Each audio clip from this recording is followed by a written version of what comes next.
Hey, baby, I want to know what's on your mind. Hey, baby, I want to know what's on your mind. Yo, I'm going to move this and put this over here on the side because I need y'all to see this shirt. I need y'all to see the shirt. I need you to see the shirt. That's what you need to see is the shirt. And I'm going to close the door. Hold on. We going to close the door. You got to go out. Let's get ready to get real excited up in here. Let's get ready to get real excited up in here, people. Yo, what up? Welcome to another edition of the Uncle Luke Show podcast. It is brought to you by no other than Luke Records at lukerecords.com. Go to lukerecords.com. Go get all your Luke gear and everything like that. I'm sorry, I got a big shirt on today. I got the big shirt. Listen, you need to see the shirt. You need to, let me just give myself out of here. You need to see the shirt. You can always go to my website, Luther Campbell for Congress, and get you a shirt. You can get you. Where's the hat? Do I need to put the hat on? Do I need to put the hat on? We need to put the hat, not the blue, not the hat. Oh, we need to put the hat. Hey, baby.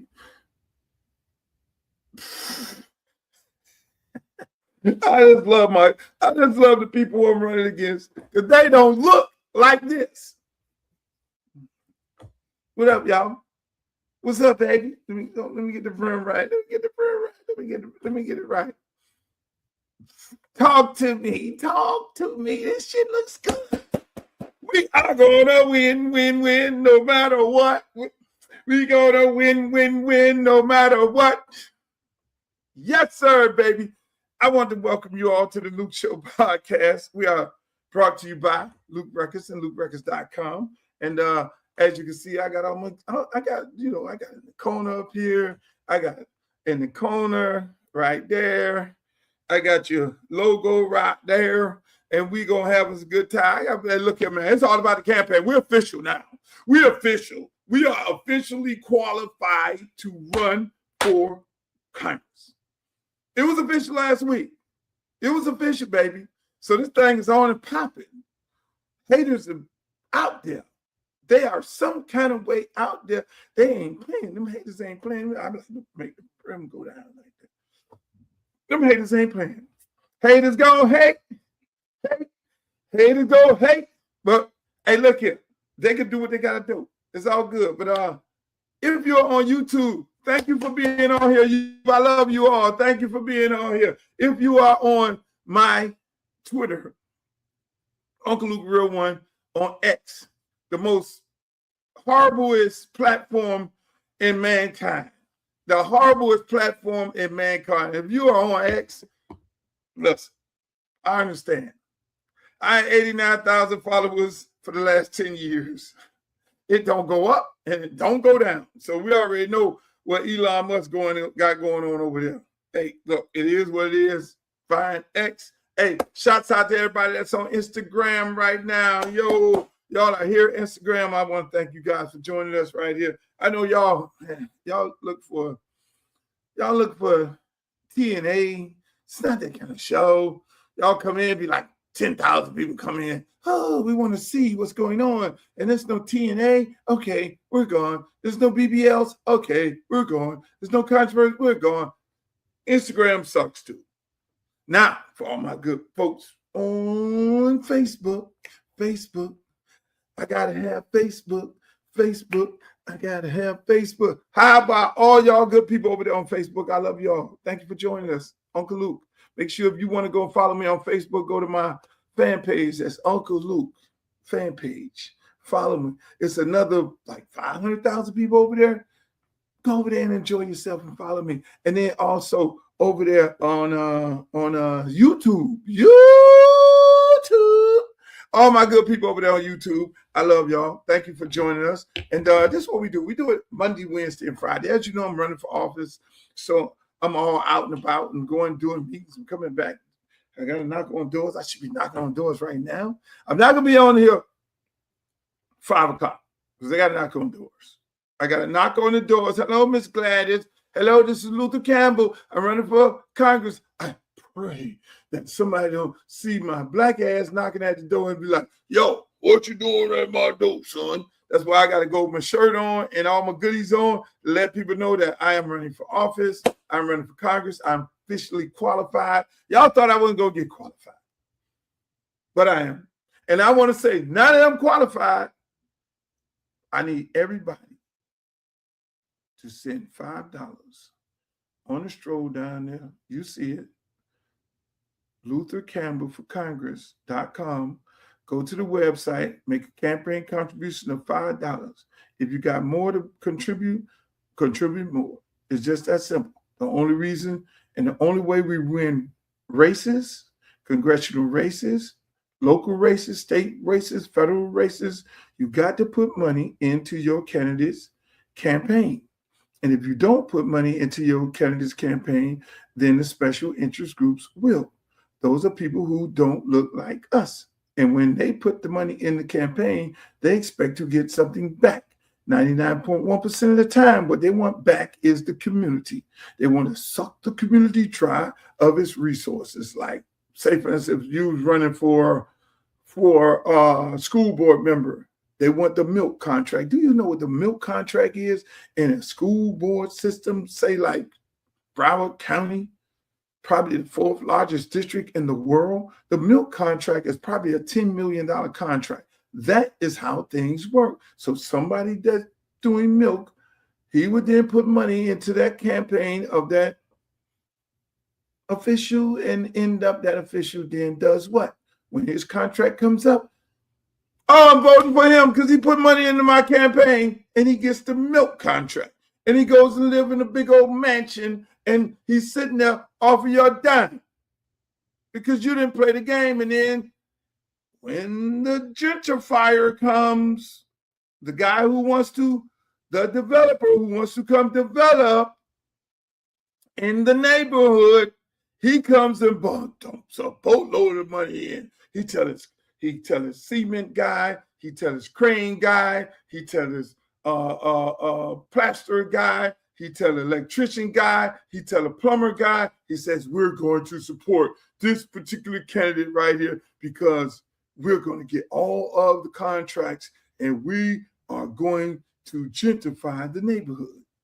So the black community needs a lot of affordable housing. So we got to dump a lot of money into a black candidate's race, the one that we can control. And now we know he's going to give us all the property. Then we give him a little something on the side. And next thing you know, we can build this building. He puts it in. He goes and fight. I need Julio Raimundo to build this building because he's the right person for the campaign. He's the right person for our community. And he's paid off all the activists in the community. And they want Julio Raimundo to build this building, and when the building is built, what ends up happening? Julio Raimundo has some little lady sitting up in the office okay, Gladys, you trying to move in here? I need your first tax return, second tax return, third tax return for the last 5-10 years, huh? I don't have all that. My accountant left and went and moved. My other one, he retired. I don't have all this information. Well, Gladys, you can't get in here. And then Julio Chavez's sister come in and it becomes like, oh, she can get in. You don't need to have all that because you haven't been here long as Gladys. Gladys has been here all her life, and we expect Gladys to have all this information. Okay, and so shit happens. So Gladys does not get in to the complex. But again, ladies and gentlemen, we are here. I'd like to welcome you all to the show. I just get sidetracked and I start talking about Gladys, Julio Chavez, Julio Raimundo, but I'm trying to explain to y'all what's going on in the world, because the world is not designed for African Americans to win. I'm sorry.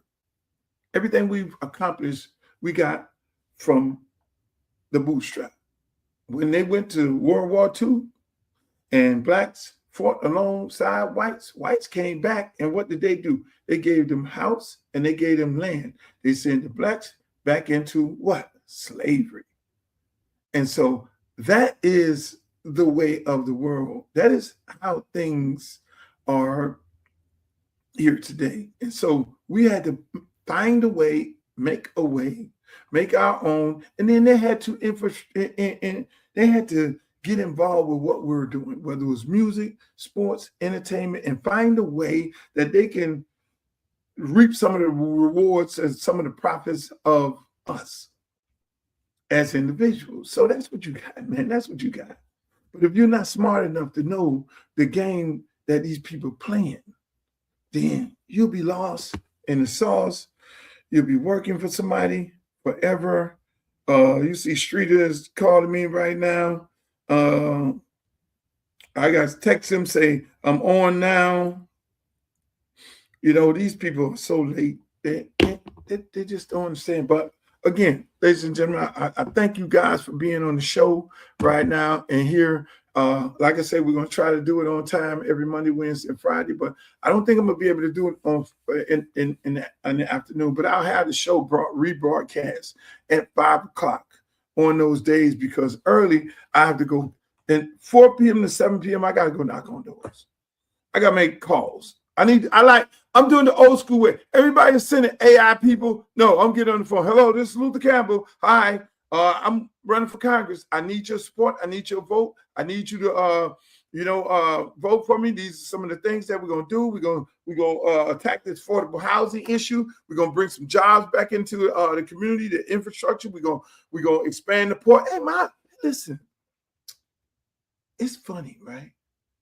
Because my opponent, the white lady, she was at the port this morning, 5 o'clock in the morning, at the port. When has a candidate went to the port? Oh, did they see on my platform right here where it said port expansion? They never thought about the port. No congressional candidate, no congressman or woman thought anything about the port until they saw it on my platform. Why did I talk about the port? Because the port needs to be expanded for us, by us, not them. Do you know when they expanded the Miami port, it was like 400 million, like some billions of dollars? Do you think any black contractors got any of those jobs? The expansion of the port will increase so many other jobs. So this bitch, this woman down there to the port, caping like, oh, I can't wait to go speak to the guys at the port. I already talked to the guys at the port at the club when they had a little shang-dang. So they're well aware. Everybody's aware. Port expansion. They can't keep up with me. All they're going to do is go live. All they're going to do is follow my platform and say, oh, I could do this. But here it is. Everything that's on my platform, I did it. I was like, one day it just hit me. I was like, I'm looking at my platform. I'm like, I did all this shit. You got people on there talking about what they're going to do, but I've done it. You know how these candidates come and say, I'm going to stop crime. Well, I help stop crime in my community. I'm going to create outreach programs for the kids. Well, I've created outreach programs for the kids. We're going to rebuild our parks and our streets. Well, I rebuilt 2 parks, Hadley and Gibson. Spearheaded those. We're going to build affordable housing. Well, I did build affordable housing in North Miami. We're going to donate, create more small businesses. I'm like, invest into our small businesses. Well, I did that. All of my artists have small businesses, the ones I discovered because I inspired them to do that. So you got to inspire people to create and build small business. You just can't give somebody some money and say, "Yeah, start a small business." You can't do that. No, you got to mentor them. You got to get them ready. Like Big Teach, my good friend. Big Teach owns House of Max. House of Mac, Uptown, House of Mac here, House of Mac in Orlando. He owns a franchise.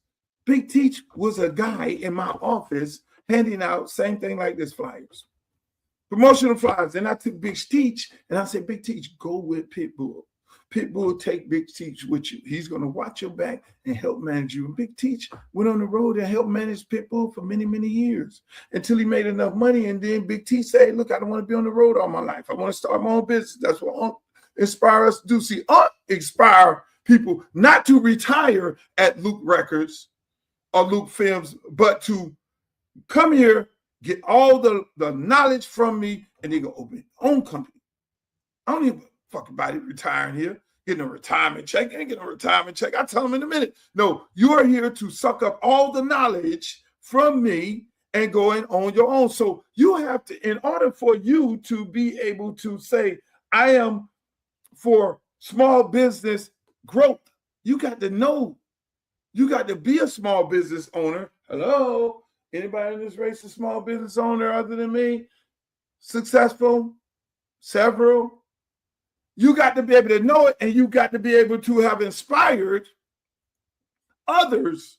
So when I look at this platform, youth, technical education, youth, how many kids, I got a youth program been around for 40 years. Liberty City Optimists, 700 kids on a year-round basis. We have a waiting list because if we do it so well. Do you know the beautiful parks in Lauderhill Lakes and Tamarack? They do it big. I was talking to a commissioner today about the situation at his park. Park, beautiful, immaculate. They got top of the line, everything. I said, don't ever just settle. There are more things that we can do. And we start talking about the environment and the houses around here, around the park, and how much they cost. I'm like, yeah. So let me ask you, who can afford to stay in these houses? That house is going up. I said, damn, I ain't even think about that. Yeah. Where's the businesses that are going to pay six figures? So if there's a 6-figure house, you got to be making 6 figures. Ain't no Fortune 500 companies in Miami and in Broward and in Palm Beach. Who's a Fortune 500 company? So you got to be able to create. You got to be able to give back. You got to have all these type of things, man. And I'm just saying, when I look at this, man, I can't wait. I be chopping at the bits. Coming to your door. This is a door hanger. I'm going to put this on your door. Knock on your door. Uncle Luke here at your door. And that's what we're going to do, ladies and gentlemen. Thank you. Welcome to the show. I had to talk to y'all a little bit about politics. The politics. It's crazy. I have so many fake-ass friends who was on my campaign. They try to get me to move to Palm Beach district. They try to get me to move to all these, to out in the bushes. They just did not want me to run in 20. Did not. Think about it. My opponent has $3 million cash money and another $15 million in PAC money. She's going to churches. And let me just say something about these churches. Let me say something about these churches. Y'all pastors, and I'm going to say it. Y'all, let me just, man. I have to really, I was trying to avoid. Let me tell you this. I'm just going to keep it a buck. I'm going to keep it a buck. I'm going to keep it a buck. I'm going to keep it a buck, right? I just need to put that there. I need to put this here. I'm going to keep it a buck. I have been trying my best to avoid this conversation about pastors in this congressional race. But it's just killing me that I fought for free speech. Went all the way to the Supreme Court. So for me to be quiet is virtually impossible. You have pastors in this district, Congressional District 20, that are having backroom conversations with Debbie. Backroom conversation. And I know for a fact there were 4 pastors at a church that had a backroom conversation with her about supporting her. She went in there with Miss Gladys, drove her in. They had the conversation about supporting her. They got so tangled up, she couldn't answer some questions. And the black lady, Gladys, started answering it for her and then started saying what she did for her, which was wrong. Then the lady allegedly went into the bathroom of the church. Now, mind you, she went into the church with a dress on. She went into the bathroom of the church, got naked, and changed into blue jeans. Got naked in the church, changed to blue jeans, and then went and walked around the park. Is that disrespectful? Is that absolutely disrespectful? Now, let me just say this. Not one of those pastors asked me to come speak to them about their potential support of me in my campaign and any other member. So what the fuck are they doing? This is beyond putting black people back on a slave ship. Backroom conversations? Really? Is that what we're doing? Is that what we're really doing for the dollar? Is that what we're doing for the dollar? And you wonder why half of these churches are empty. Y'all pastors don't have a good reputation these days.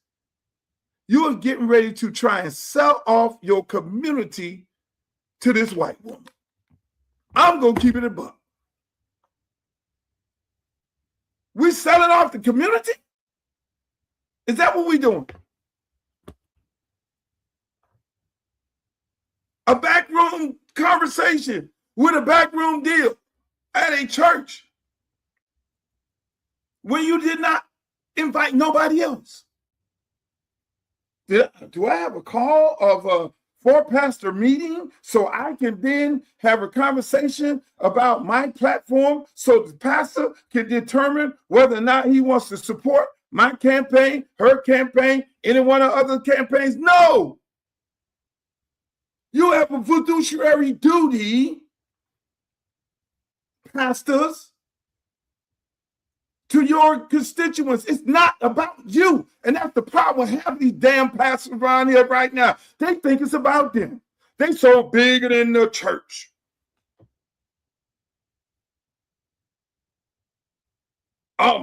Everything they do what I say do, and they do what say, and that's why half of them end up in jail. It ain't used to be like this. It ain't used to be like this. NAACP president, he bring his ass down here. We're going to have a conversation at the church about Debbie Wasserman Schultz coming into District 20, and we're going to talk about this issue, and we're going to deal with this because we got to fight. This clown does what? Comes in the church and do his own speech. You ain't Martin Luther King, ain't nowhere near. Because if Martin Luther King, I'm sitting up there getting ready for me a Martin Luther, and they said, anybody want to join the NAACP? No, fuck that. I would join right then if I'd have heard one of Martin Luther King's speeches. Hey, ain't no white woman is going to come in, they're going to gerrymander a map, and ain't no white woman going to come into our community and take our representation away from us. And I get an amen in the church. Get an amen in the church. Now, didn't hear that. Didn't hear that at all. I don't care who you vote for, you know. I'm just saying I'm here. Martin Luther King would have not did nothing like that, boss. Martin Luther King would have came in that church with vengeance. You are trying to take away black representation, but the lady who been driving the white woman around, driving Miss Daisy around, she sat right up there next to the president of the NAACP got our hot ass up there and started talking, yeah, you know, we got to vote for what's right and what's wrong and all this here and all that there. After that NAACP meeting, they put her on that pedestal. She took her ugly ass out there and did what? Endorsed her. And they drug her down the highway on Facebook. Shouts out to all them people who well aware what's going on out there in Broward County. Shouts out to y'all because y'all wasn't standing for her ass to try to tell y'all to vote for this damn lady. That's what we had, people. Take this. Congressional Black Caucus, they sitting their sorry ass up there, ain't said nothing because they scared of their PAC money because you know where they getting their PAC money. If this was MAGA, you know when the motherfuckers in MAGA get out of hand. You know when them congressional, not the congressional, but them conservative, them Ronald Reagan, Republicans get out of hand and like, fuck Donald Trump. And then they go running that midterm. What happened? Donald Trump get them. Donald Trump get them. Oh no, MAGA, we're gonna run a MAGA against a conservative Republican out. See you. Why the hell why the Black Caucus don't be like MAGA? Oh, you finna try us? You finna erase one of our seats? Oh no, Gladys. Oh, so it's District 20 today, and then it's District any other black district. So all you other black districts, y'all insane. Because if y'all let this happen right here, so it is amazing that they just sit there like, oh no, we're going to be diplomatic. We're not going to talk about this. That is an incumbent. She's not an incumbent to 20. She's an incumbent to her district. The incumbent is in the race, which is the lady who almost got expelled. That's why this shit is so amazing. Y'all don't see the play. Lois Franco in West Palm Beach, Jared Moskowitz right here. She is trying to get Lauderhill Lakes, Tamarack. So if I get 20, Jared has the outskirts on the ocean of 20, and Lois up there in Palm Beach, she gonna finish off Riviera Beach. Y'all ass in trouble. Y'all in trouble. I'm sorry. I know y'all asked me to go run up there, but your mayor never endorsed me. He endorsed Dale to come back around the corner and ask me to run up there. No, you need to go get the guy who you endorsed originally. See, I'm gonna let the cat out the bag. You can't. I'm not gonna play with people. And I had all them fake ass friends around me talking about, yeah, Lou, we want you to run. They all on Twitter, all on X, making all these statements about Debbie and all these people and liking all my posts. Them motherfuckers don't like my posts right now because they wanted me out of 20. And half of them, in my opinion, allegedly got paid. So, hello, Luther did not leave 20. Luther stayed at 20. And my phone ended. Phone went silent. The tweets went silent. The lights went silent. This is a dirty game. This is dirty. The people of Broward County cannot allow this lady to finish off the gentrification program. That is what it is. I'm sorry. That is what it is. Jared sitting over there on the coast.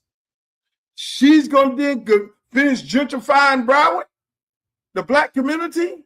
Lord's up there. There will be no more black community in Broward County. Zero, zilch, done. Nada. Nothing, my friend. We gave away Dade County to the gentrifiers. Gave away. And newsflash, the finishing off of Dade County is next. The finishing off is next. Miami Gardens is not what it used to be. The numbers they're getting ready to start losing in numbers in maybe 2 years. You're going to see Hispanic on their council when it never was. These people ain't playing. They don't look like us. These people ain't playing. That water, that ocean, if you're from out of town and you look at Florida and you look at it, it's like a gun. On the ocean, on the east side of the ocean, we're right there. They don't want to represent the rural area, 22, where she live in. That's, oh no, we ain't represent no damn farmland and no farmers. No, we need all of this. We need all of this. I would say something, but it'll get me in trouble. This, what's going on right here, and I'm a free speech person, but I'm not going to give them what they know that I know. I'm not going to give it to them because they'll run around acting like victims. This reminds me of something that's going on right now in the world.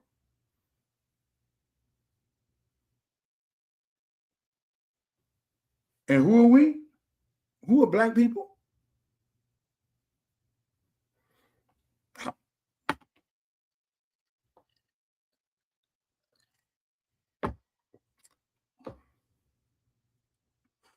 I ain't gonna give it to them. They got their little homeboys looking at this. I'm not gonna give. I'm not gonna. Oh no. Just know. I know. I know what you're doing. Lady all running around. I need your vote. I need your vote. Hold on. Pastors all in back room, smoky rooms. Y'all need to be ashamed. Every one of y'all pastors that was in that back room, you need to be ashamed of yourself. You need to give up your clergy. They need to have a penalty for people going in back rooms. You didn't have the audacity. You got one dude, man, I didn't call his name because you might end up going to his church. He just got the lady parading all up on stage. He parading everywhere, all over Hopewell or what? Oh, that's the church. Oh, I said I wasn't gonna say the name. Ain't speak to nobody. No other candidate. Yes, there you go. Here you go, white lady. You got it. You come on here. Come on in here. Come on in here. I love you. I love you. What can you do for me? What can you do for me? You can just have it all. I don't like none of them Negroes in the race. If you don't like none of them Negroes in the race, Pastor, you don't like your motherfucking self. Nor do you like your kids. You are disgrace to the community. You are disgrace to your entire race. Don't ever. You are disgrace to your congregation. And that goes for any pastor that stand before a bunch of people and you are sitting up there with the gentrifier, with the slumlord. We know who the slumlord is, who are getting ready to put you in poverty, take control of your entire community. Are you fucking serious? I'm mad. I'm sorry I'm using profanity. I shouldn't be running for Congress using profanity like this. But this is a very serious moment right now in history. This is very serious when it comes to South Florida. And it ain't no time to be politically correct or diplomatic because this thing is serious. This ain't about Donald Trump. This ain't about Donald Trump. This is about black and white. And unfortunately, the Hispanics in this district don't like it. The Hispanics in this district don't like it. So if you think you're going to get Hispanic votes, you got another thought coming. Oh, look, y'all need to consolidate and then some consolidate. That was all a sham. Everybody a part of the consolidation program was all full of shit. They were trying to make it seem like, oh, we're going to give her the race. Where's the numbers? Nobody, including the nigga who came in there with me, knew nothing about the numbers. Where's the numbers? What's the numbers? 20%? Where's the numbers, Jim DeFeedy? Where's the numbers? I'm going to give y'all some work. I'm going to give y'all all the information. Tell me how many white people vote in Congressional District 20.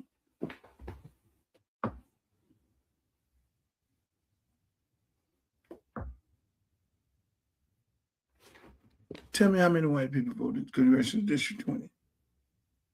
Where's the vote? Where's the numbers? Now I'm going back to now I'm going to the Donald Trump. What y'all finna do? Get some dead people?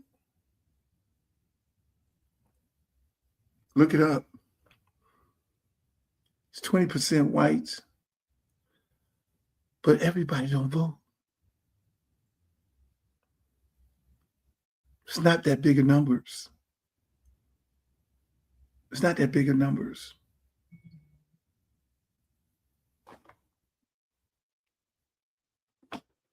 When it hired the number one, and that's what I do. Shit that I don't know. I went and hired the number one analytical campaign analytics field team straight geek. Oh, well, I ain't no fucking robot. Tell me the numbers. Tell me the numbers. Because I got these Negroes telling me about some, they're going to split the vote and the black woman going to win and all that.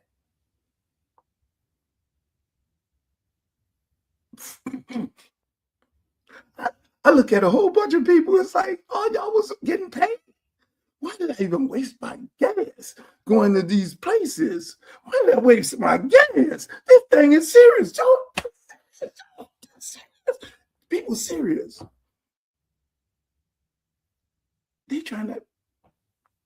They say politics is dirty. Ooh, woo. Ooh, woo. Ask Debbie if she ever had a honey bun.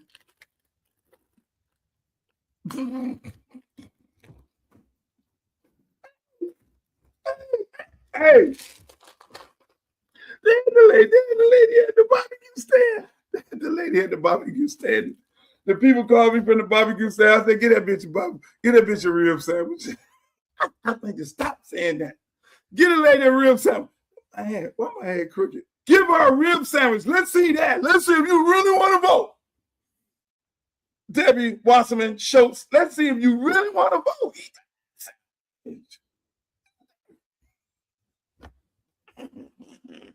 Let me stop. Let me get on with the show.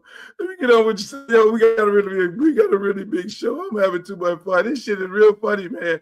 As y'all can see, I'm having a good time. I'm having a good time. Give it a rib sandwich. Eat that rib sandwich, goddammit. Look at this right here. And Debbie Wasserman Schultz needs to understand that. Now, look, for the most part, I get it.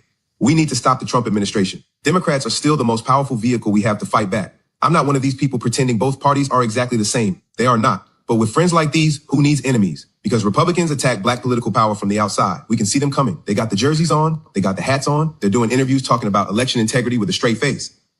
But what are black voters supposed to do when the threat comes from inside the House? Debbie Wasserman Schultz looked at Florida's 20th congressional district, a historically black congressional district, and said, you know what y'all need? Me. Ma'am, this is not a political Airbnb. Read the room. Florida's 20th congressional district already has black candidates in the field. Dale Holness, Luther Uncle Luke Campbell, Elijah Manley, Maisha Williams. Black leadership is not on back order. So the question is not whether Debbie can legally run in Florida's 20th congressional district. She can. The question is whether she should. And baby, those are two different sermons. This is the same Debbie Wasserman Schultz who had to step down as DNC chair after the 2016 email scandal created a massive credibility crisis around party neutrality and insider politics. So forgive people if they hear trust me and start checking the exits. And even Hakeem Jeffries, who is about as establishment Democrat as a navy blue suit with donor emails in the pocket, has not rushed out to bless this thing.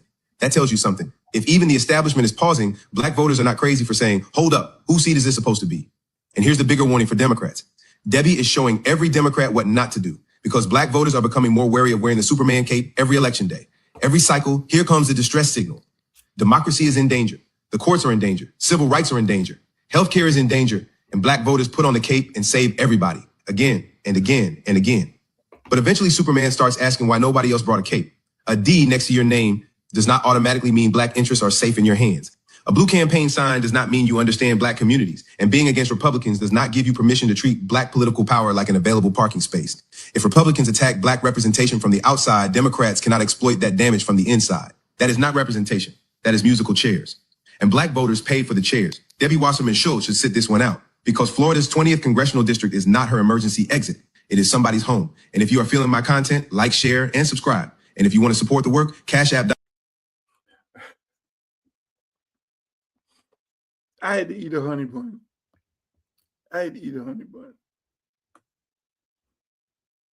I'm not mentioning this lady name no more. I ain't mentioning this lady name. I'm leaving her right there. Leave her right there. Right where she belongs. You're right. 13%. Do the analytics. See, we get all the information. They wanted you to believe that. I ain't even going to that. But we are having a good time. If you want to support my campaign, go to my website, www.luthercampbellforcongress.com. Here's something else that happened over the weekend. Donald Trump had this big old party, had this big MMA fight at the thing. Had this big MMA fight. Oh man, y'all want to talk? Y'all still want to talk about that? Y'all still want to? Okay, here we go. It is what it is. Listen. It is what it is, man. They don't want me in there to the Democratic Party because they feel like I'm gonna come burn it down. But they'll be all right. The voters are gonna speak in August 8th. They'll make a decision. All I know is I'm here. It's a win-win situation for me because I'm the guy coming off the bench saying the house is on fire. We need to do something and work together and stop the fire because they're coming to burn it down. And if they say, no, Luther, we don't believe you, the house is on fire, we want to go a different direction, I'm going to say, fine. I'm going over there to Columbia, and I'm going to have me a whole, I'll be on the yacht with the cigar and the drink. I told y'all, at least I did get off the bench. But that's enough of that. We ain't talking about no more of that. But ladies and gentlemen, here's something that happened. This is what happened. Over the weekend, Donald Trump had a big MMA fight. He had a big MMA fight at the White House. I know, hey, let me just say that. I know all the news people on here because I'll be avoiding interviews. Hey, if you're from a news organization, identify yourself, go into the chat and ask me a question. I'll answer it on my platform. Let's do that.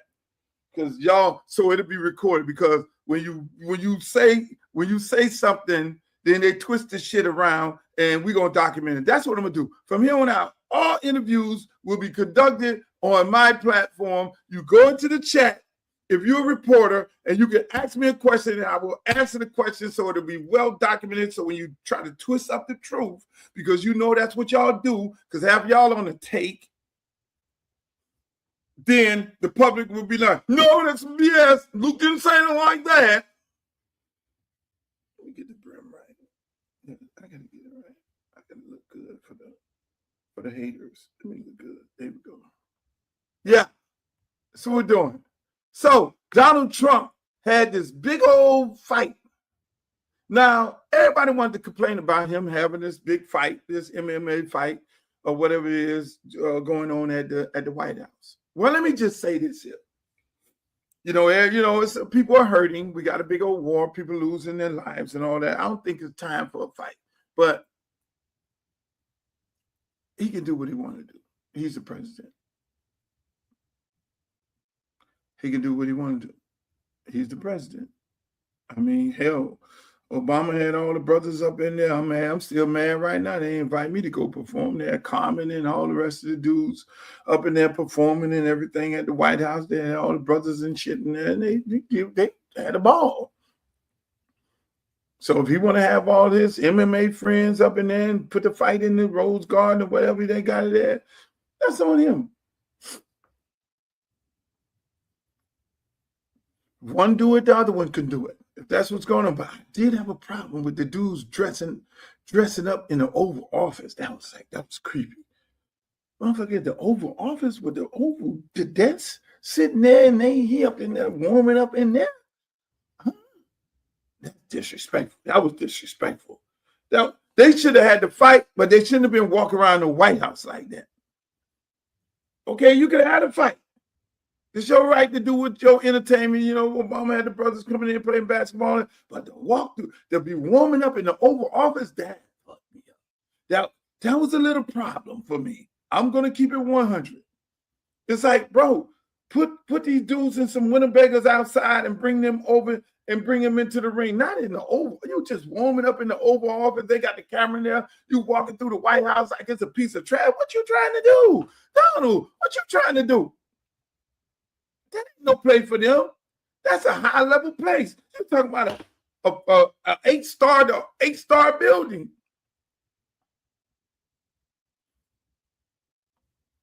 Jesus Christ. Get off here, FBA. You should be liking me. You should be liking me because I am going to Congress in after I get my people some money, I'm going to be the one pushing for reparations for foundational Black Americans. Now, you book that. If you just want to be a hater, a hating Luke, you need to take that and run to social media. You heard Luke say it. Document that, idiot. And no reparation for only foundational Black Americans, descendants of slaves. Now, what else do you want? Go away. But he had this event. And one of the fighters got real saucy. And he wanted to make a statement about Michelle Obama looking like is a man or look like a man. Well, let me tell you something. Whoever the fighter is, we'll get into that. But Michelle Obama is one of the finest women in the entire world. One of the finest, everybody. It's like, how the hell Barack got her? That is one of the finest sisters, educated. What? What? Ain't no sellout? What? Are you serious? Trump wouldn't even agree with no shit like that. So I didn't even go entertain Buddy because obviously he just was trying to cape for Trump to make him feel good. That dude has to be the stupidest individual in the world. Look at what happened. Hours after Josh Hochul attacked Michelle Obama at a White House boxing event, she immediately responded in 3 shocking ways that made him widely ridiculed. At a Trump-hosted birthday boxing event on the White House lawn, Josh Hochul sparked controversy after claiming in a post-fight interview that Michelle Obama is a man. The statement triggered heated debate, and Michelle quickly responded in 3 ways. First, she filed a defamation lawsuit against Josh Hochul. His remarks were seen as a serious insult that stereotypes and dehumanizes Black women. She believed that not responding would allow this kind of discrimination to continue, and quickly assembled a top legal team to file a federal lawsuit within hours. Second, she moved to freeze all his UFC Freedom 250 earnings, including fight payouts and bonuses, and also sought damages for harm to her reputation, believing financial pressure was the most effective response. Finally, she announced that all proceeds from the case would be donated to organizations supporting Black women. Through the Obama Foundation, she planned to create a special fund using 100% of any compensation, dedicated to mental health support, job training, and anti-workplace harassment programs for African American women. What's your view on her response? What is your view on Michelle Obama's response? Now, that's how you do it. That's how you do it. When some jackass jump out there and go to saying some stupid stuff about her, in my opinion, he's a jackass. See, that's why you got to use the word, in my opinion. That's what the lawyer tell you to do. Use the word, in my opinion. He jumps out there and do what? All Michelle Obama is, it looks like a man. Are you serious? Are you really serious? And what ends up happening? You get sued. You get a lawsuit tagged to your ass, tie up your money and all that. And some. It's just that simple. It's just that simple. Why y'all just couldn't have your little fun time, enjoy yourself at your little fight, but you got to get up there and make Trump feel good, like he gonna give you a diplomatic department seat. And what? Hello, hi.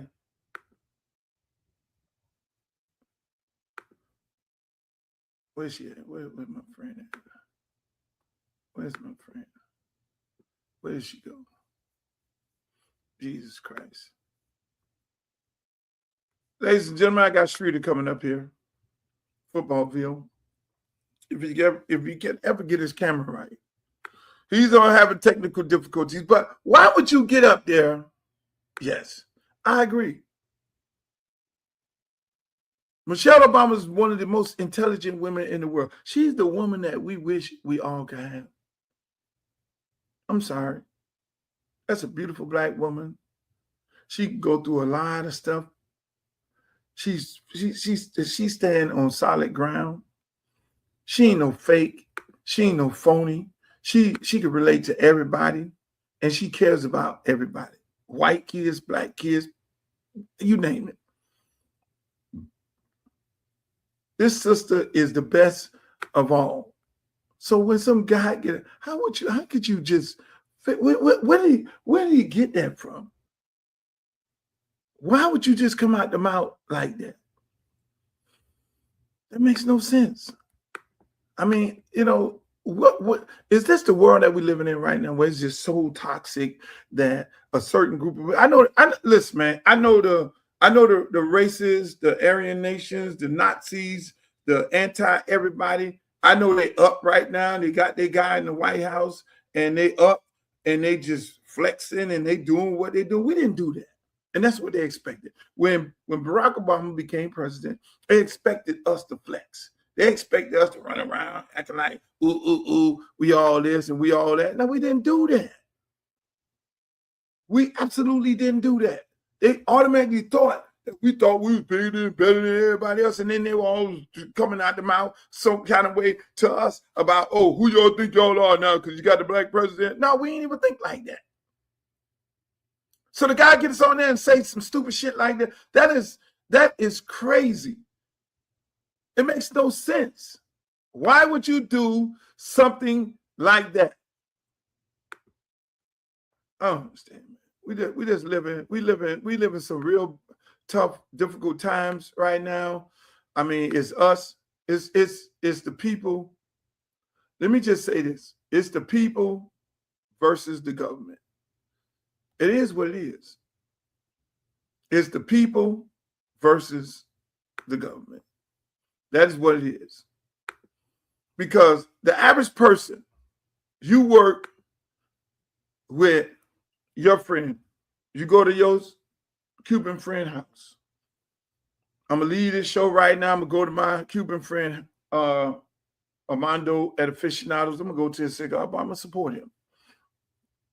I'm going to go support the brother who owns his restaurant. I'm going to go support the other sister. I'm going to go support the Jamaican restaurant, Bahamian. When I'm in Pompano, y'all go to Pompano. That Jamaican restaurant in Pompano is the shit. Fresh everything. You work amongst each other right now. It is the 1% versus us. And if you don't know that right now, and then you got to ask yourself, who does the 1%? Who works for the 1%? Who works for the 1% is majority of your elected officials. They're the ones who work for the 1%. The 1% put them in office to continue being the 1% because they need those policies to be voted on so they can continue making their money. How does the politicians make their money? It's because they know when they come to their office and say, hey, we want to do a trade deal for corn. And they send the lobbyists in there. And the politicians say, okay, what you going to do with the corn? We're going to lower the prices of corn and everything and all this. And then they automatically say, that's going to affect the stock. Okay, how many other congressmen and senators you got on board with this. I got this one on board, and I got this one on board, and that one there. And so they know that shit gonna pass. And then they go buy the stock. And then when it go to the floor, it passed. Who's making the money?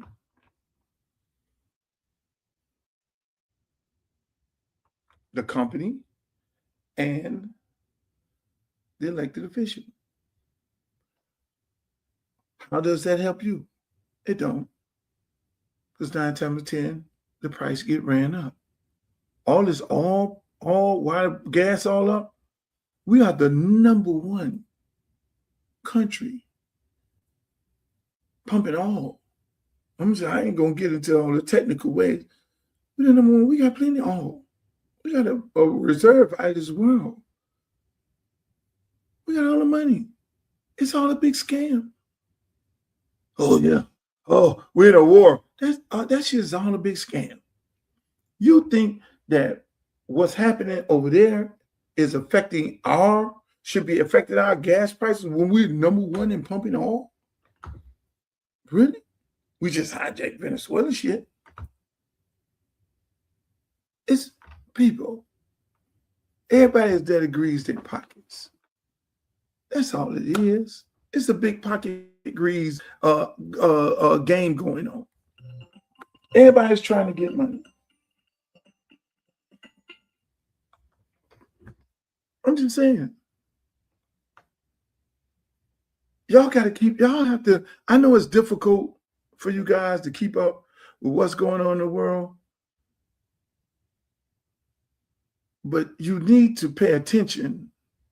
Don't get caught up with the Fox News. Don't get caught up with CNN, MSNBC, and all these people. All that shit is ran by the same person. They're feeding you propaganda to make you believe, to put you against each other so that they can make all the money. It's like 2 divorce lawyers. You got a divorce lawyer and I got one. They go in the courtroom and go screaming out, no, my client needs this and my client needs that. And the other divorce lawyer, no, my client needs this. And so the woman thinks my lawyer is fighting for you and they looking at each other. My lawyer got one and on you and your lawyer got one. And the judge sitting up there looking like this here, right? He's trying to keep a straight face, knowing all 3 of them are friends. Knowing all 3 of them are friends because the 2 lawyers put the money in the judge campaign fund for him to get elected.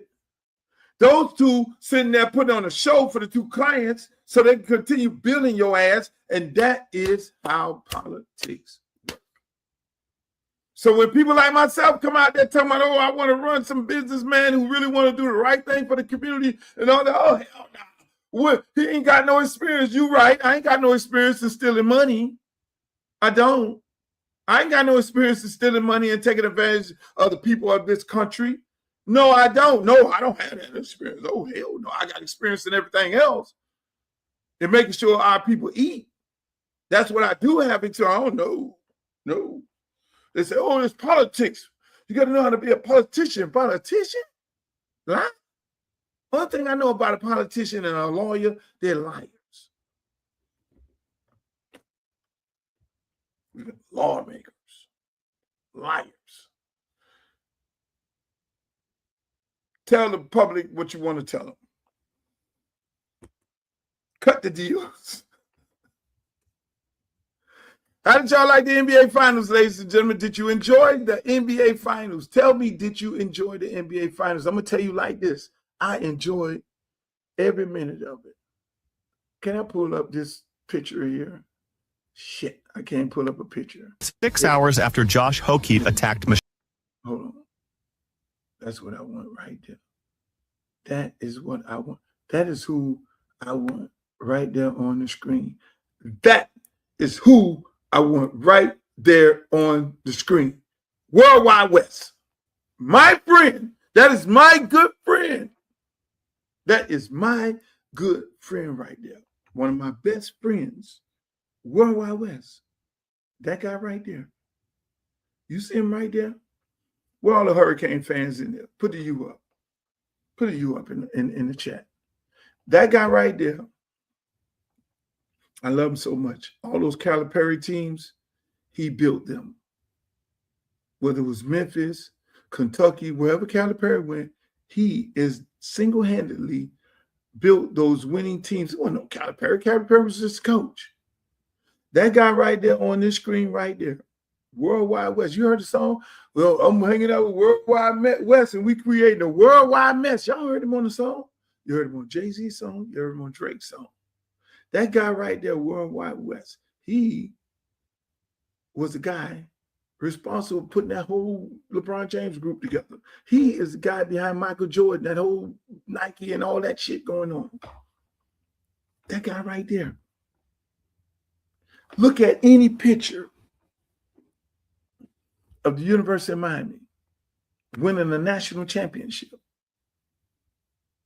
Look at any picture of University of Miami winning a national championship from Dennis Erickson, Larry Coker, to Jimmy Johnson. You will see right when the people were on the shoulder, you will see him in every picture. Go look it up. You talking about the connect. That is Worldwide Wes, him. He don't do no interviews. They've been trying to interview this guy for 30 years. Call me up, Luke, can you talk to Wes? Vanity Fair, we want to make him Man of the Year. We want to put him on the cover of Vogue. We want to do this. He said, no. Nope. Bro, that him, that guy right there. The Knicks, Dolan had fucked up the Knicks for 53 years. 53 years. Dolan screwed up the Knicks. I said, Wes, what you doing? He said, Luke, I'm going to the Knicks. Amongst every, he always called me and tell me what he get ready to do. When Kasama Sue was coming to Miami, Luke, we got a deal. Sue coming to Miami. I said, Sue coming to Miami? Just book it. Let him know. It's me and you. Sue came to Miami. He said, Luke, LeBron coming to Miami. I say, LeBron? No, Wes, you tripping. If I ever told you anything wrong? No, Wes, you never told me anything wrong. I tell you, LeBron coming to Miami. LeBron is coming to Miami. And LeBron came to Miami. Luke, I'm going to go take over the Knicks. Me and my guy. I said, Wes, you gonna get out of whatever you do? Yeah. We're gonna turn it around, we're gonna win. Soon as Wes got the job, Stephen A. Smith got on Twitter, got on TV, and called my friend. Go look it up. Go look it up. Go back to your tweets. I don't know how to do that shit because I was trying to figure out how to do it. Stephen A. Smith called my friend Worldwide Wes a thug. How could y'all let a thug take over the Knicks? And you know, I was livid. You know, I went ape shit. I was on 12 on Twitter talking about Stephen A. Smith. Every time I did Stephen A. Smith show, I'm sitting up here waiting for Stephen to ask me about this Worldwide Wes thing and him making an apology. Stephen A. Smith does not do an apology, and I like Stephen A. Smith, me and him friends now. If he does not do an apology of his statement of Worldwide Wes, then I'm going to have to call Stephen A. Smith. If he ain't do it, I'm going to have to call him. Stephen A. Smith, I don't be doing that trashing people. Because I try to build people up. I try to tell people when you're wrong, you're wrong. When you're doing something wrong, this guy right here, see what they say? Quiet power behind the New York Knicks. Stephen A. Smith, you got to give Wes, you got to apologize for your statement. Because I'm going to tell you like this, says Stephen, that really affected and really did something to my homeboy. Because my homeboy called me up. When you did that, Stephen, and when you called Wes a thug when they gave Wes the job, and you called him a thug, me and him had a long conversation about it. And I'm saying, you look, this man did some shit that ain't been done in 53 years. They need to be giving him Executive of the Year. They need to be making him Look, can we please get Wes here at the Heat? Pat Riley, just go sit down. Because what What is the difference between this guy right here and all these other executives right now? We live in a totally different world right now. One thing about NBA players are real black men. They're not necessarily like football players. Football players are plantation guys. I'm sorry, it is what it is. Most of them are used to plantation. They need a white representative and they need a white wife. I'm just saying. To represent a black player as a black person is very difficult because they got the plantation mentality. So they could be mad with me all they want, but the NBA guys, no. Most of those top NBA guys have no problem listening to a guy like Wes. And so when your organization is ran by a real brother who's going to talk real brother shit to them, you know what happens? They want to fuck with him. They want to go and play for him. They don't want to play for no cornball. They don't want to play for no dude who trying to act like he black, but he's not black.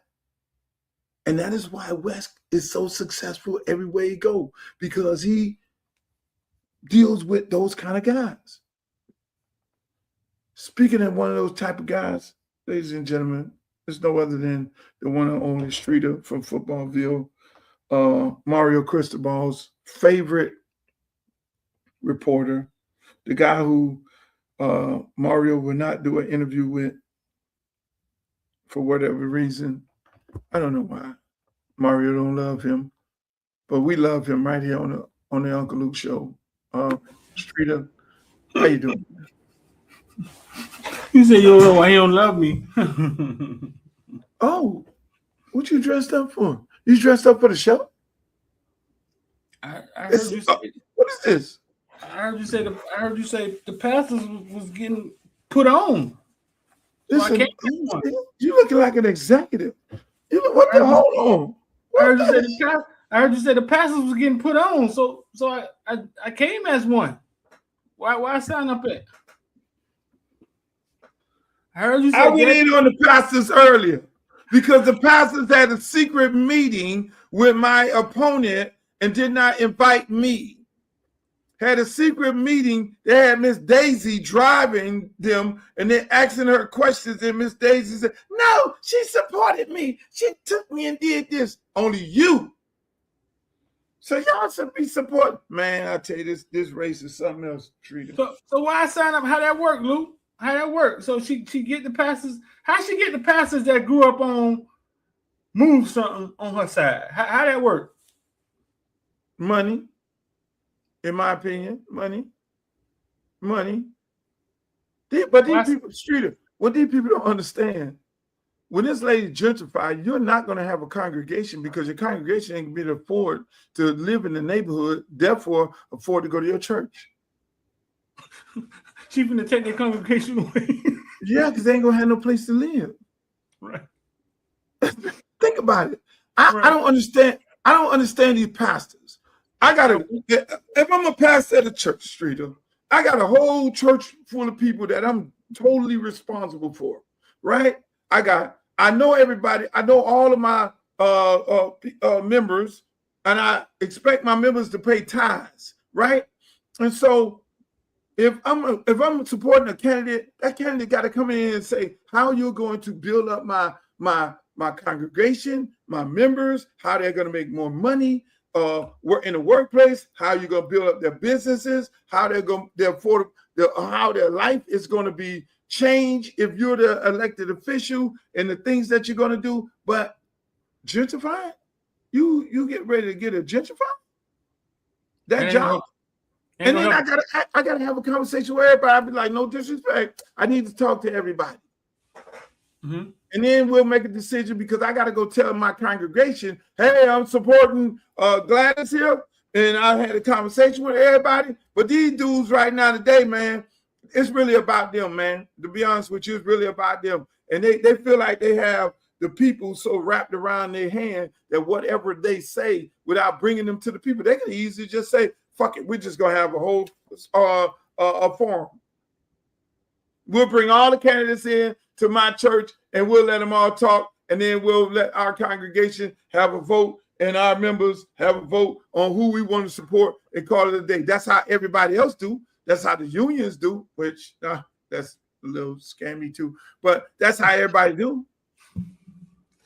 Nah, they think about right now. Miami Herald called every candidate in. They're not thinking about no congregation. They think about themselves. They think about self. Yeah, you're right. That's why a lot of people don't have no respect for the church right now. There are all pastors ain't like that. I'm gonna keep it a buck, but there's a lot of them. Who got the pastor bag? Why I sign up at? You got your shit on right now. Just go ahead and go online and get you what you call it, and take all your football bill members and go around the corner, get you a big old church and fire and speak the word and go get drunk over there at the place. Go to Atlanta and get your freaks and take some money from politicians. God damn it. They're gonna hate me. They're gonna see me at the cigar bar. We hate you. I'm like, that's okay. Y'all don't pay my bills. Hey, y'all don't like me calling you out, do the right thing. The church ain't what it used to be. I'm sorry. So she actually had pastors, she actually had real pastors with her, like you actually know their names? I don't have their names. But they was like vote for Debbie. She went into, hey, hold on, the lady, it got so bad, Shrita. The lady went in there to meet with the pastor. She had a dress on, allegedly. Had a dress on, went into the church bathroom, got naked, and put on some jeans, changed all her clothes. Ain't that getting, you got naked in the church. Who? Got naked. Streeter. Went in the church bathroom. Who does that? Go down to the fucking wine and change your clothes. You got naked in the church bathroom. And I know they didn't even think about it like that. That's how much respect the lady got for them. I wouldn't do nothing like that. If anything, get naked in the car. Change your clothes in the car. If you need to go walk the park or whatever, man, go to the gas station. Go to the gas station right down the street and change your clothes.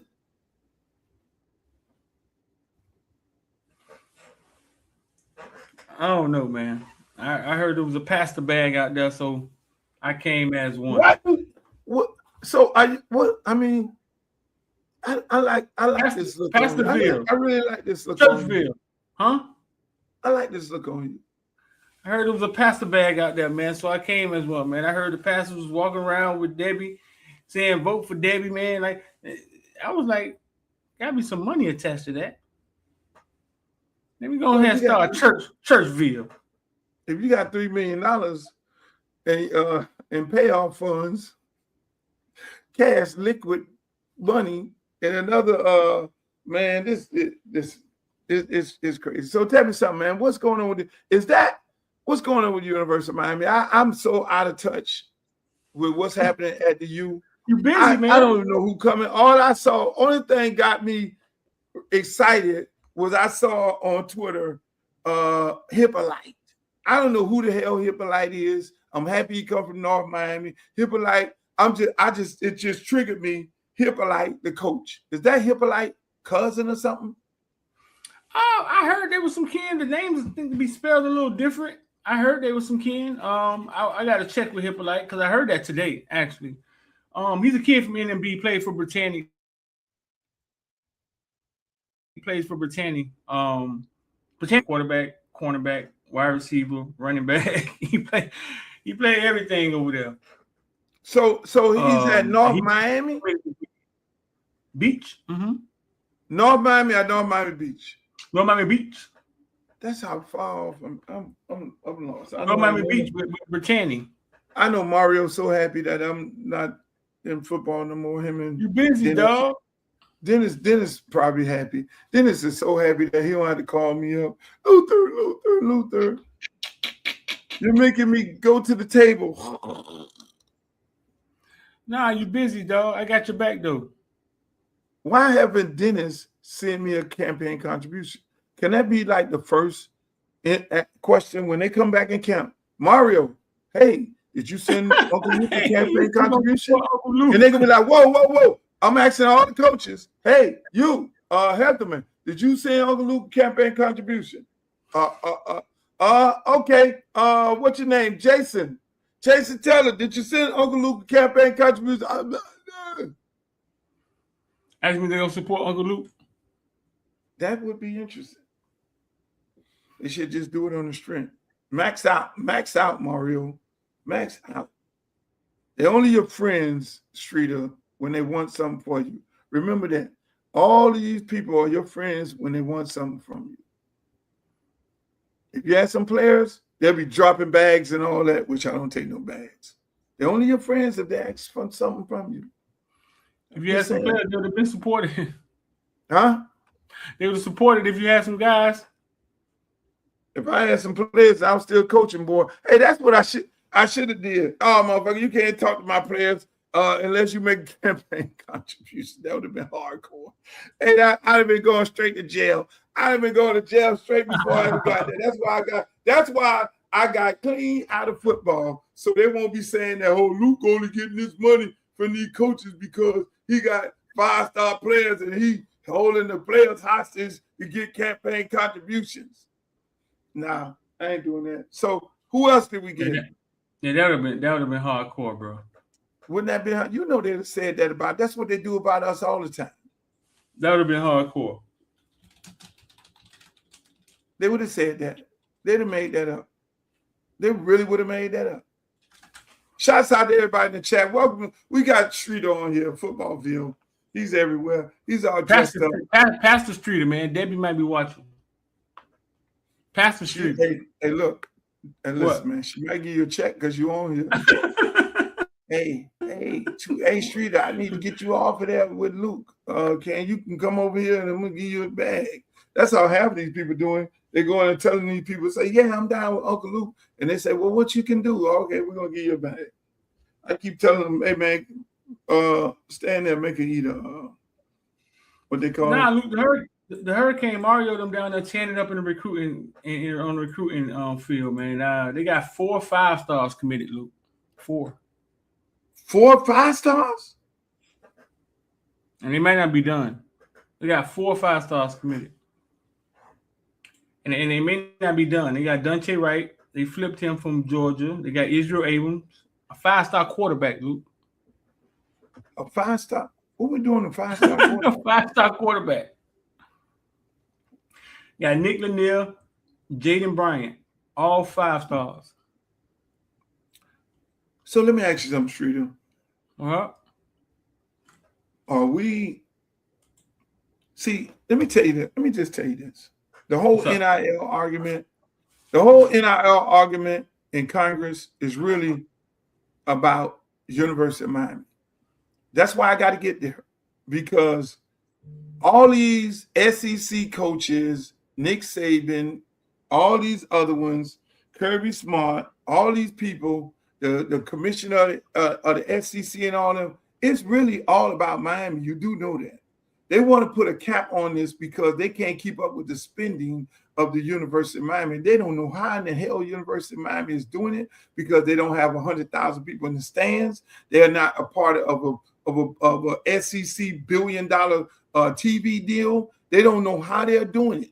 And so they're trying to put a cap on the spending to get it back to what it used to be. And that's why, listen, if these kids, if I don't go to Congress, they're going to change the law. And what the law is going to present is, okay, we're going to put a cap. Everybody's going to be on even playing field. And the SEC coaches are going to go back to what they used to do, which is allegedly pay players under the table.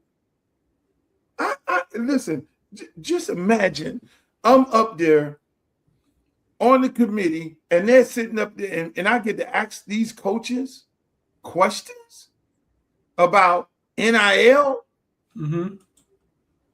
If I get the first thing I'm gonna say, hey, look here, man. I'm the conference president of the Southeast Conference. How many people did you your top coaches pay? Let's start there. How many did they pay? Did Alabama ever pay anybody? Hey, we're gonna bring the NCAA here. Come on. How many times it's a public record? I got the public record right here. Only person who ratted on other teams, who ratted on the University of Miami, who ratted on Ole Miss was this person right here. I got the information. There were these people when Miami was winning, they ratted on Miami. When Ole Miss got Candice and all them, the same guys, they ratted on Ole Miss. All them coaches got show causes. Anybody that got 5-star players, that automatically got an investigation. And it was certain people doing the ratting. How dare they get those players right there? What are they doing over there? They must be paying over there. You need to do an investigation. But these other schools, like the Alabamas of the world, in my opinion, nobody investigated them. Nope, didn't touch them. Never got it. Georgia never got investigated. Clemson never got investigated. The Gators never got an investigation. Right.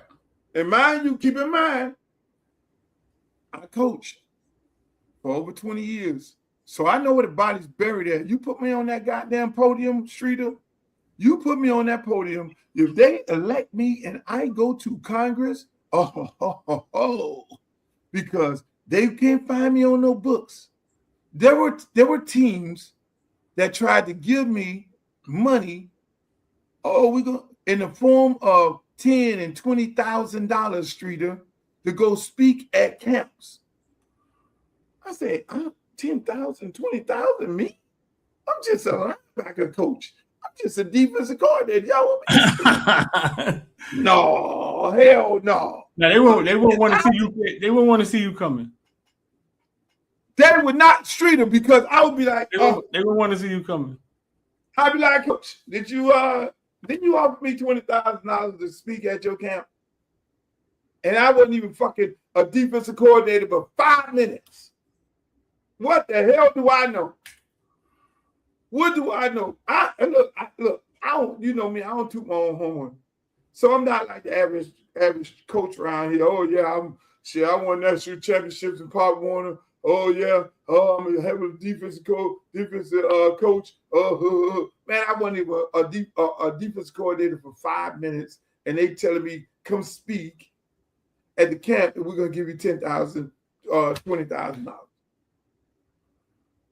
So what happened to all their money? Why are they crying? They had all the money, or they never really had a bunch of money. They just had a little brown bag money. They're pump faking. They had money. They had the money. No, It's like this, Streeter. If you're sitting there, right, and you're an analyst guy, you do trading, you day trade. Just remember, people, Streeter do day trading. He'll build your portfolio up, and you'll make a lot of money. Now, if you don't make no money, don't blame it on me. So what do? You buy low and sell high, right? Buy low, you sell high. Okay, that's the trading business. Hey, that's a philosophy, right? You know, that's the philosophy of the world, and that's why people buy the black community low when it's a bunch of crime. There are a lot of crime that happen, and they buy it low, and then they eliminate the crime, and then they sell it high. So I had to bring y'all back to that.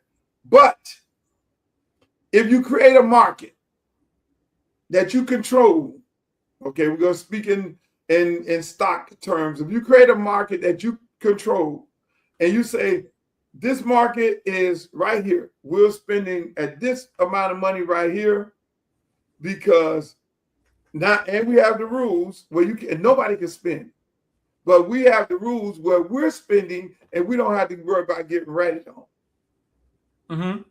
That was the market that they had. And if anybody started winning, and winning was what? Getting those 5-star players. That's where the evaluational system came in. So right. If you got a 5-star player, you don't supposed to have them. They were the only one paying them. For years, they were the only one paying them, and you can't pay. And if you paid, because let me tell you what happened. They offered the guys money. They offer Streeter money. We're gonna give you $50,000 Streeter. We're gonna buy your mama, get your mama a job, buy a car, and all that shit, right? You'll see 1,000 movies like that. We're gonna give you that. So they created the market. The market was $50,000, a car, your mama apartment, and that was the market. So only way you don't take that deal is you got to get a better deal, correct? Right. So if you didn't take that deal at one of their schools and you took that deal at Miami, they automatically said, oh, investigation, because they already looked into your finances. Your mama can't afford nothing. So I'm giving you $50,000. Your mama only making $20,000 a year. Ain't no daddy in the household. She cannot afford to not take this money right here. And all of a sudden you getting it from over there. They automatically investigate that school, NCAA, because they got them all on the tape. Wow. That's how that shit works. That's wow. Now they don't control it no more because now everybody can spend money. And so they can't control it. What you think when they got Eric Dickerson and all them, Pony Express? They ratted on them. Oh, how dare the damn SMU get all these players? Tried to end the program. Definitely. How dare you? Those were top of the line players. Yeah. Y'all got to be doing something wrong. We're going to investigate y'all. You can investigate any program in that time, and they will get paid. Tried to end the program. Yeah. But Saban them ran college football for decades. You trying to tell me they out recruited everybody? Not one bag was passed? Make that make sense. Not one bag got activated. Come on, man. Streeter, speaking of bags, you must be got a bag today. You all dressed up. You came on the show. I appreciate you getting dressed up because I'm running for Congress and everybody around me have to be dressed up. You know, either dressed up with this on, their shirt on, or with that on. So you looked at the Knicks. Let's go over to basketball. And you saw Jalen Brunson, a guy that was short. They say it was too short. They said every person in the world questioned my good friend Worldwide West and why they gave him the money that they gave him, why they put so much on him. He then comes back in return and takes $100 million less money so that they can stack up the roster and get his homeboys. Now they go get their homeboys. What did they do? What did Worldwide West do? He go get two of the other guys who's on that team that played with them and won a national championship. In college, yeah. Is that some genius shit? Yeah. And they look like a team that what they had over the Spurs was that experience, cohesiveness. The Spurs was like a souped up poor man's version of Golden State. And they just shot themselves in games and they shot themselves out of games, just being immature and not knowing how to win. The New York Knicks seem to be a team that they just stayed the course throughout the game. And they watched the Spurs go up 16. And they would watch them just keep shooting themselves and shooting the Knicks right back in the game. Yeah, that's I say that to say this. That says a lot about a team that's bonded from youth, right? Just imagine. Mm-hmm. Just imagine Ruben Baines, Mesidor, Cam Ward, Fletcher, Restrepo, Malgore, all those guys go on a team together. Mm-hmm. You know what I'm saying? If all those guys were to go on a team together, added in with some other mixes, some other guys, it would be hard to beat them, wouldn't it? Can something like that happen in football? It's the familiarity, it's the cohesiveness, it's the trust. The Spurs has an alien on their team. that we've never seen before. But in those moments, man, when you play a team over and over again, like the way the NBA finals are set up, you gotta understand how to win. You gotta understand how to win. The Spurs out there look like women's basketball. I mean, it's just like whoever gets the ball, it's my turn. I'm shooting. No matter what time left on the clock, no matter what the score says. I saw the boy, man, 30 seconds left, get the ball down by 2, and he took the ball and just went straight to the basket, court to court, then passed the ball. One time, missed the layup, went 1 versus 3, got fouled, put the Knicks right back at the free throw line with 28 seconds left. I mean, in those moments, when we grew up, Luke, the team would get a good shot, is what you call it. They would pull it out, call the timeout, get a good shot. The season is on the line.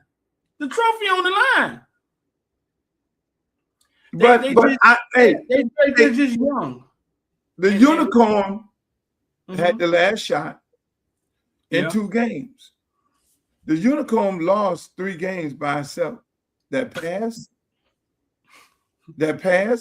the interception of the pass, turnover, and then the Unicorn had a shot at the end of 2 games, and he missed it. The Unicorn got to get. I want the kid to do good, but I'm gonna say this right now: he choked, and the lights were too big for him.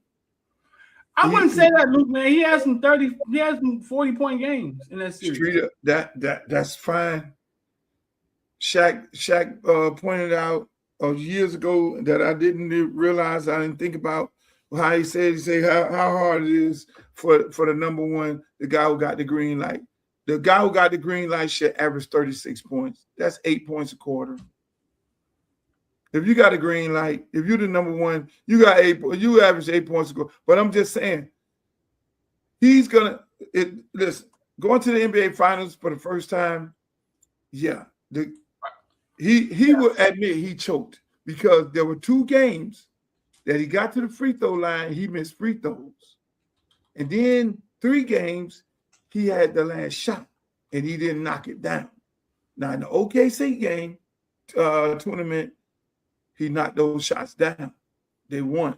So I'm not going to say the young boy is a total choker, but that is what he has to overcome. And I'm pretty sure he's right now thinking about those shots that he missed because the team entrusted in him. Though that's when people go to talking about greatness and who's great.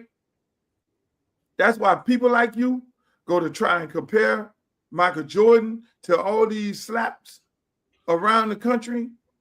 These guys are good, but they're not GOAT. They're good, they're not great.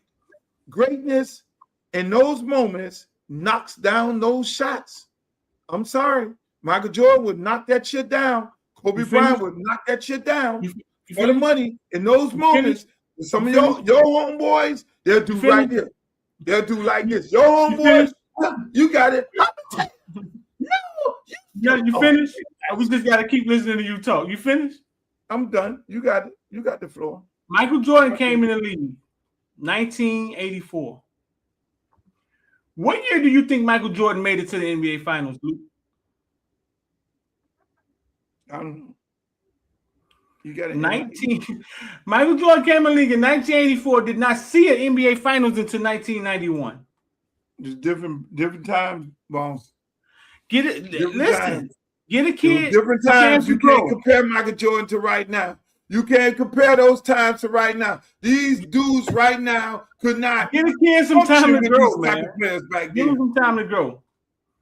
Wemby. No, I'm gonna give him some time. I think he's gonna be great. Wemby in game 1. Now listen, Wemby in game 1, 36 and 12 rebounds in game 1. Game 2, 33 and 7 rebounds. Game 3, 29 and 9 and 9. Game 4, 28, 5 and 13.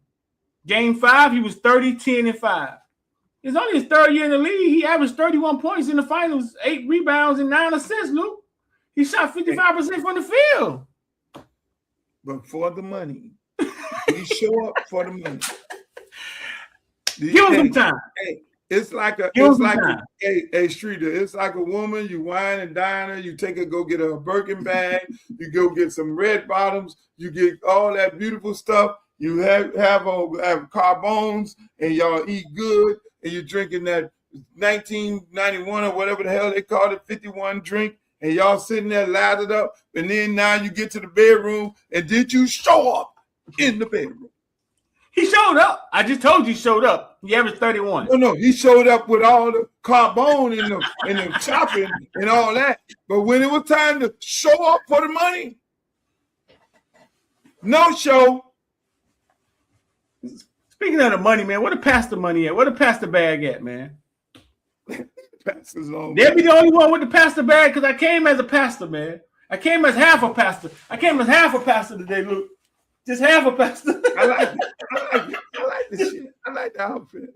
Just half a pastor. Hey, but if Debbie the one with the pastor bag, man, I'm on the wrong stream, man. Debbie got the pastor rooting for her, acting like they don't know Luke. You done grew up in a church. I know, right? You would think the pastor called me up and say, Luke, man, we want to hear what you got to say. What you talking about, man? You if it was about the people, man. What you gonna do for the people, Luke? Come on, let's talk about it. Come on up in, man. Pastor ain't give me no date, no time in the church. All the people in the church, hey man, it's treated. It's wild. Everywhere the lady go in the community, I get a call. The white woman is here. The white woman is here. The white woman is at the park. The Streeter, the lady is out at the park where the kids playing football. They say the white woman is here. It's like the plague is here. The plague. It's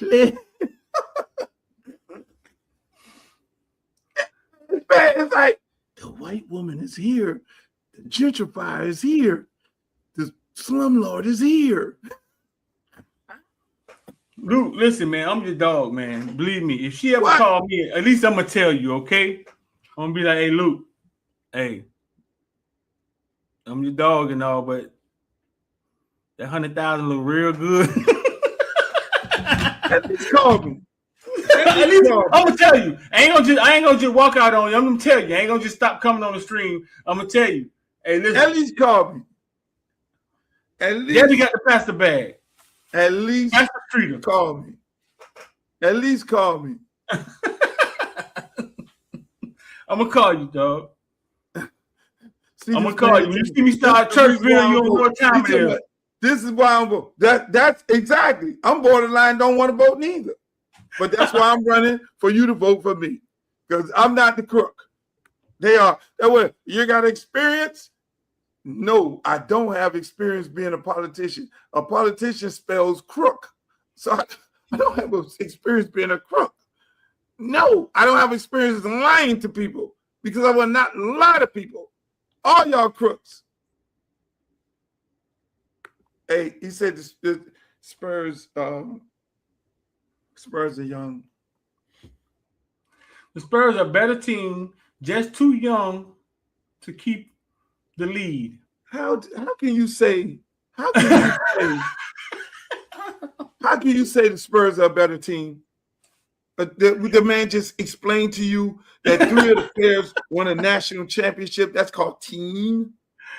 How can you say they're a better team when they lost? They lost. They only won one game, bro. They only won one game out of 4 games. It's like my son. He sits up in here and he goes, "Oh, the Spurs better than them. Spurs better than him. LeBron better than Michael." I have to hear this with this dude all day. He about worse is Streeter. And I'm like, no, the best team won. Right. If the Spurs were the better team, they would have been able to keep those 20-point leads, 30-point leads, bro. They're actually the opposite. They're not the better team. I mean, yeah, I don't know. I don't know how you write that. I don't know how that makes sense. But thank you for watching. But the Spurs inexperience. It's like watching AAU basketball. Get up by 30, Luke. They got up by 30 in game 4, I think. I wouldn't say that. You can't be an AAU team to go up 30 points. Oh no, that was AAU basketball, goddammit. I know what AAU basketball look like. They was out there. Hey, they was out there. Listen, when they hot, they hot. And when they not, New York Knicks coach in the huddle was like, "All right, they don't win cold. They finna let us right back in." Because they got a experienced head coach. He been to finals before. All He's been to defense finals too. before. Mhm. They fired him at sack when he had sack jumping. The man then goes over there to Golden State. He's been at finals. He was over there coaching Cleveland with LeBron and all of them. So he's been around all kind of people. You know what I'm saying? The man he's a final coach. And what ended up happening? They then messed around and gave him that team. Worldwide West, my guy. When it found him a coach that wasn't going to run the players into the ground, and it was much more of a player's coach. Assembled some great guys, and we're here, Miami Heat, on the outside looking in. Yeah. Everybody like whoever win the OKC series is gonna win. OKC series with Wemby, they're gonna win. They brought it. They in the NBA tried to cheat and put these people. They would have been swept if the NBA wasn't doing all that cheating. The man almost broke Brunson's ankle, and they didn't call it. The man almost knocked Brunson's head clean off, like elbowed him and everything, and the whole world saw it, and they don't call no foul. They tried. The NBA tried their best to cheat the Knicks out of the game. But what happened? They messed around and found out. They cheated. Let them go up all them points. They didn't go up all them points because they were playing better than the Knicks. They went up by all them points, Streeter, is because the referees cheated. They got on the roll, and what ended up happening, when you cheat and they get on the roll, what happens is that thing called momentum kicked in. Then we got to make it look good. As soon as the referee said, we got to make it look good, that momentum kicked in, them boys couldn't buy a bucket. And that's what happened. It happened every game. The officiating was trash because the officiating let them go up all those points and then say, we got to make it look good. We got to even out this because they couldn't go in. One game, they went in there. The people had the game that the Knicks lost. At the half, they had 28 points on the free throw line compared to the Knicks 4. That was the game the Knicks lost. They put the fix in for real. So you think the Knicks coaches say, okay, we done seen this movie before. Right. We already know how this gonna go. So they're gonna cheat, let them get up, and then they're gonna try to even it out because they can't go into the press conference saying, look at the lopside fouls and all that and everything like that. So then they let us play, and then that thing called momentum, which you cannot play with. You allowed the Knicks to get momentum, and then them people couldn't buy a basket. And what ended up happening? Every game, Knicks walked their ass down. And Action Brunson, I'm changing his name to Action Brunson. You gonna change his name? Action Brunson. And you know how hard it was for me to root for the Knicks, only because of Worldwide West.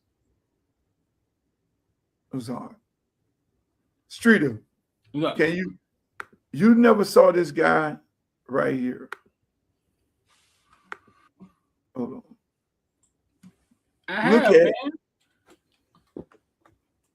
If you pull up a picture of Jimmy Johnson holding up University of Miami National Championship, Dennis Erickson, Larry Coker, you will see this guy in all those pictures. Is he? Look it up. Look it up. Look it up. I just let me find it.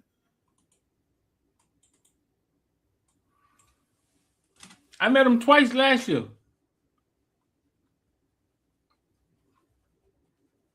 You did? Yeah.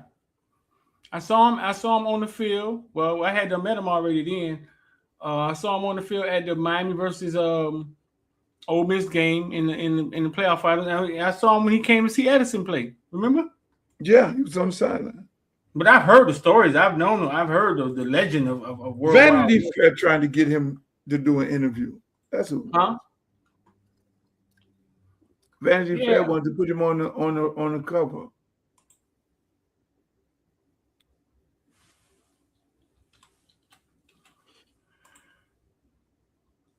So what are we gonna do with the Heat? Are we like done? Is Pat Riley just gonna keep selling us?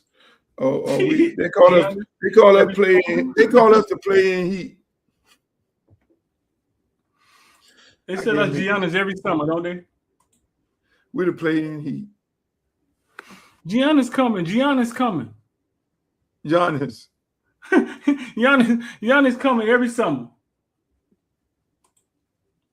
It's horrible. It's absolutely horrible. I want your take. I want your take on this right here.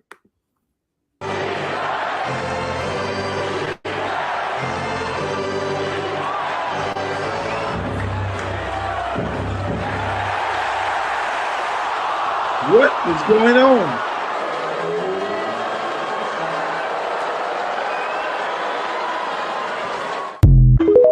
I don't know what's going on. I got technical difficulties. Were you able to see something on him? He was asleep. He was dead asleep.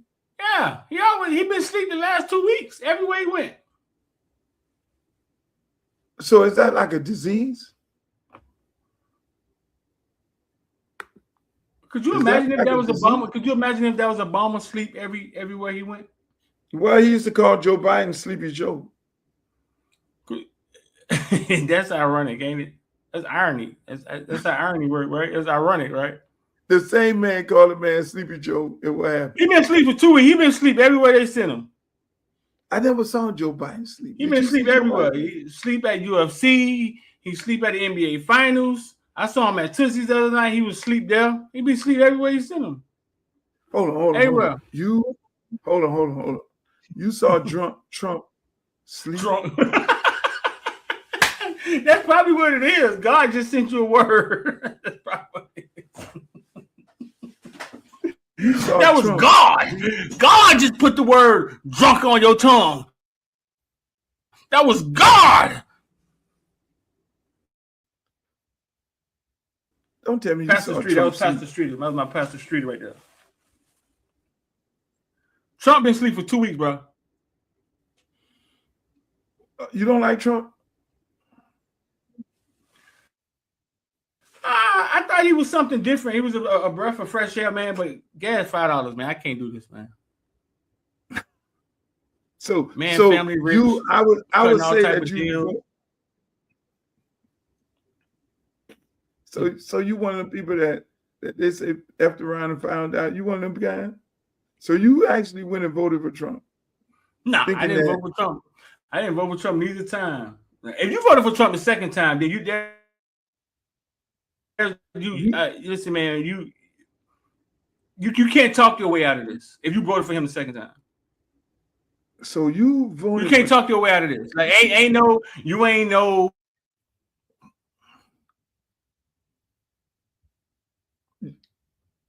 What happened to you? You froze up.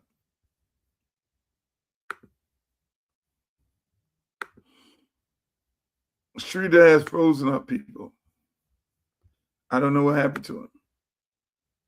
His Wi-Fi obviously is bad. We got to get him back in here. It's bad.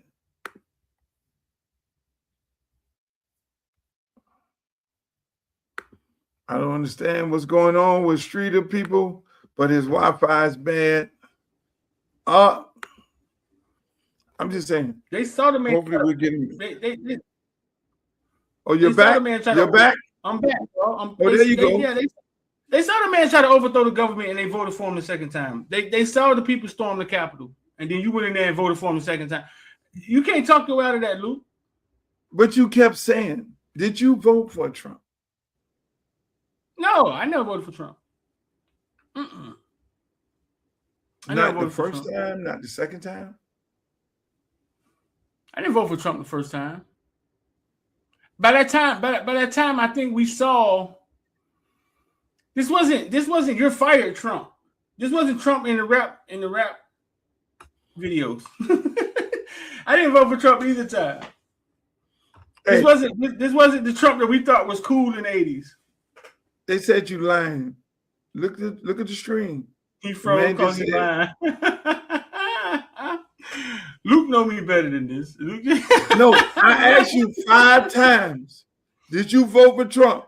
And I was froze. I kept answering you. I was froze. I was answering you. Oh, okay. I was answering you. God froze. Just like God put drunk in your mouth, the bad God froze us. What the bad God name is? Hey, let me just say this. What the devil? Oh, that's what the bad God name is. One of God. You see my name down there and say Pastor Streeter? I'm just trying to get Debbie, man. Tell Debbie, man. Hey, Debbie, man, 786, hit me up, man. Look at that candidate. Would you want red dress? What red dress running from? Where is your picture of Debbie? Put your picture of Debbie up against my picture. Would you want that guy to represent you? This person. I ain't gonna do that. Let's not do that. But Debbie, your Debbie does Dallas picture. Oh my God! Don't do that. Red dress. I'm having fun on the campaign trail. Are you? Fun. Yeah. Look at it. Oh, wrong picture. I'm having fun out here. I can't lie. It's a beautiful thing, man. You get to go out and talk to people, talk about the issues, talk about what's coming, and enjoy everything. It's a beautiful thing, man. I don't know, Luke, man. My son had a great baseball weekend in the tournament. His first game back. He was player of the week. For who? For Pace? Player of the game in the tournament. For Pace? In Fort Pierce. High school or in all travel. Ball. Yeah, they're doing travel ball now. And they had some scouts looking at it. There was some scouts out there, Tulane and Weber and all those people. He's coming along. He's out there lifting them weights and hitting balls. He just got back from Dallas, and he had a session, and so he's doing his thing. I'm happy for him. Keep fighting. But you missed it. Oh, this is what I was.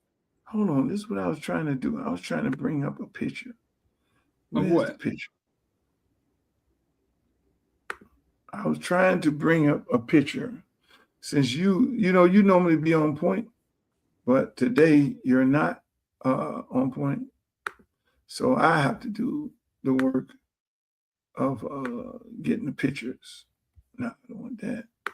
And posting the pictures on here. What you got? I got something for you. Chat, y'all ready, chat? The street ain't on. What you got?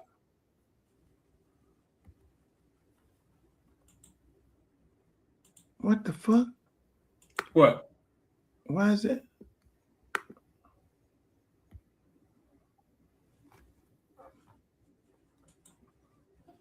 You didn't know about that, huh?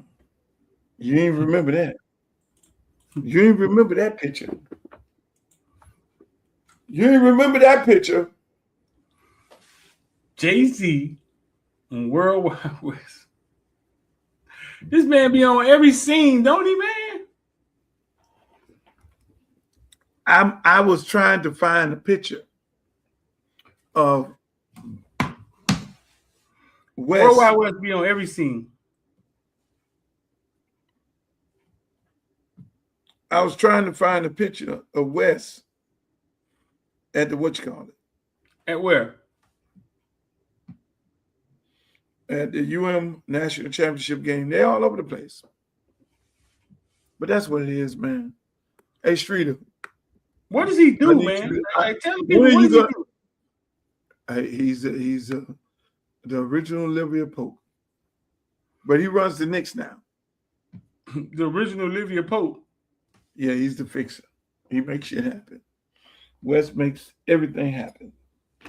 But hey, man. Can we get him on here?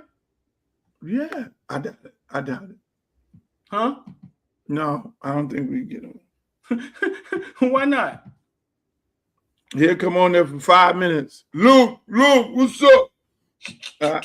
I ain't know. He don't do interviews. That'll blow up the whole goddamn internet.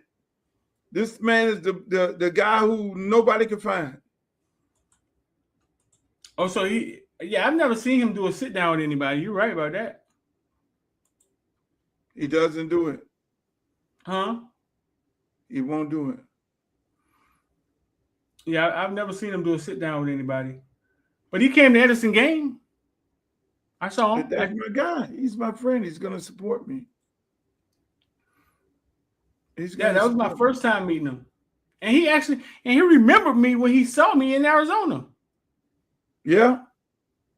Yeah. His daughter goes to the University of Miami. Do she? Yeah. Yeah, he actually remembered me when he saw me in Arizona. Oh, that's dope. And I had only met him one time.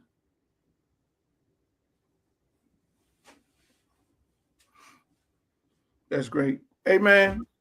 I got to get off here. I got a run to make. I got some a couple more meetings to do, but we got to do this a little earlier because I have to go door to door. I thought it was gonna rain today, so I had my stuff on. I was ready to go knock on some doors and everything. In Lauderhill. Shouts out to Lauderhill. Lauderhill. Hey man, I'll be at the park tomorrow. Huh? I'll be at the park tomorrow. What park you going to tomorrow, bro? Oh, I got one for you. University of Miami football players is going to be Thursday. They're going to be at the park Thursday. They're going to be at Pompano Chief Park on Thursday. Football team. And I'm going out there, talk to the parents, same day. They'll be out there. You need to come on out there with the football bill camera and get the players and people going crazy over Malachi Tony and all that and everything. I would love to see you. You need to come on out there with me. Nah, man, we gotta get it. Look at that, Luke. We gotta get it popping, man. Look at that. Oh! You went into the archives. Oh, look at that, boy. Look at that with the legend, boy. With the legend, you gotta put that. Hey man, you gotta. Hey, come on, man. Hey, Streeter, you gotta put that on Twitter and tell them haters to hate. You gotta put that on Twitter. Hey, I'm with the architect of the Knicks, the man who made it happen. The man who made it happen. I'm tweeting that right now. You ain't never lied. I'm tweeting that right now. Oh, you got to do that. You got to put that on that street. Hey, Mario gonna hate you for that. Oh, look at Street. Oh. Hey, everybody. Hey, look here, man. Come on. Hey, you looking good, Street. You got to be smiling, man. You with the go. You with the go. With the big. Yeah, you with. Listen, man. You are with Michael Jordan, the GOAT, Worldwide West, Street and Worldwide West creating a worldwide mess. I love it. That's what's up, man. All right, man. Let's get out of here, man. Bro. Thank you for coming on, man. I appreciate it. Streeter, we gonna hang out. Hey, y'all make sure y'all go to Streeter's platform. Check him out. Footballville. He's on YouTube. He's on Instagram. He's on Twitter. He's on Twitch. He's on TikTok. Everywhere. Go, y'all follow him. Footballville. That's my main man, Streeter, ladies and gentlemen. Before I go, Rick Ross got something to say. Man, we always had a connection with the community, still do. Football, to me, rules the town. You feel me on 87, 292, New Records. He showed me, he was an example of what the CEO was, an owner, a boss. Yeah, a shot caller. That's what he is, that's what he was. He made a lot of sacrifices for the culture.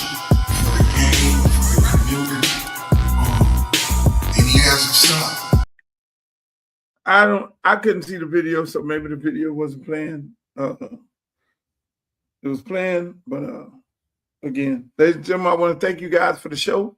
I'll be back on Wednesday and Friday. I'll probably end up taping the show if it's not raining because I got to go door to door. I'll be in your community. And remember, if you live in Congressional District 20 and you want me to come bring you a yard sign, if you want me to come bring you a yard sign, feel free to hit me up on the website. Go to my website, www.Luther Campbell for Congress, and go get your yard sign. Sign up. I'll come bring it to you myself. Simple as that. Only for people on the Luke Show. Sign up. I'll bring it to you for myself. But I'll bring it to you myself. Okay? Hey, make sure you go to the website if you want to do a campaign donation, www.luthercampbellforcongress.com. I would love for you to do that.